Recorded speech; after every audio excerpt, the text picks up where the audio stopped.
Karen Bouchard here. I had the opportunity to interview Marlene Bagnull. She's an author of 10 plus books and the founder and ongoing director of two of the most robust Christian writers conferences that you're going to find anywhere in the nation. That is the Colorado Christian Writers Conference, as well as the Greater Philly Christian Writers Conference. And she's been doing this for 38 years, I don't know, since 1984. And her influence on the Christian writing community is immense. She has had such an impact, over the past, almost 4 decades. And she's really almost kind of a legend in the Christian writing community. And I love this woman. I love her passion for changing lives through the power of the written word. And she has equipped writers. And at the end, we did some math. And so at the end, we're going to tell you what her influence has been in the Christian writing community, but it is mind-boggling. But she has been equipping writers for decades, and she has some really encouraging words.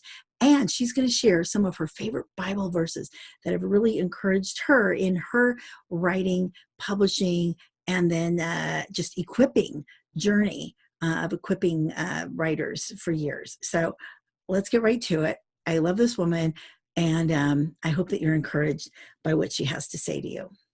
Okay, so that writer who's discouraged, they're like, oh, give me one practical thing that they can do today?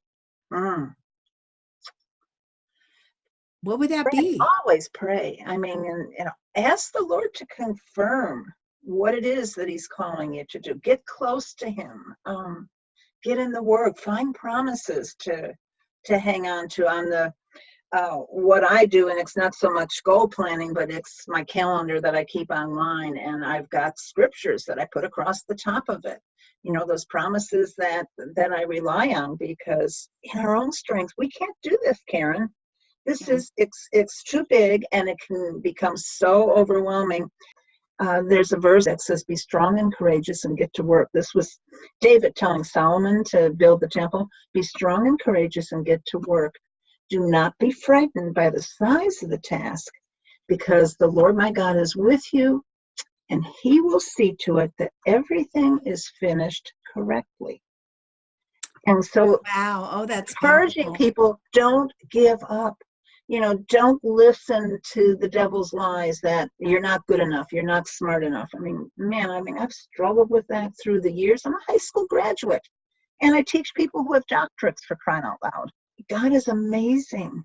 Ephesians 3:20 is another one of my life verses. Now glory be to God, who by his mighty power at work within us is able to do far more than we would ever dare to ask or even dream of, infinitely beyond our highest prayers, desires, thoughts, or hope. Those, for writers, think about, those are such powerful verses. Oh, yeah. Are there other verses that you feel like are particularly germane to the work that we do as writers? There's one in Colossians that says, this is my work, and I can do it only because Christ's mighty energy is at work within me. And then I look at the verses in Ephesians 6 about putting on all the armor, because if you're going to write for the Lord, if you're going to go out, you're going onto those front lines. It says in Philippians 4:13, we all know the passage, I can do all things through Christ who strengthens me. In the Living Bible, it's paraphrased to say, I can do everything God asks me to do with the help of Christ who gives me the strength and power. And that goes back to your whole thing of finding out, Father, what is it that you're calling me to do? Then we can rely on his enabling to do it, not expect that he's going to make it easy or quick. It took 5 years and 42 rejection slips before my first book got in print. Wow. If I'd given up, I wouldn't be doing this today. And I came so close to giving up so many times.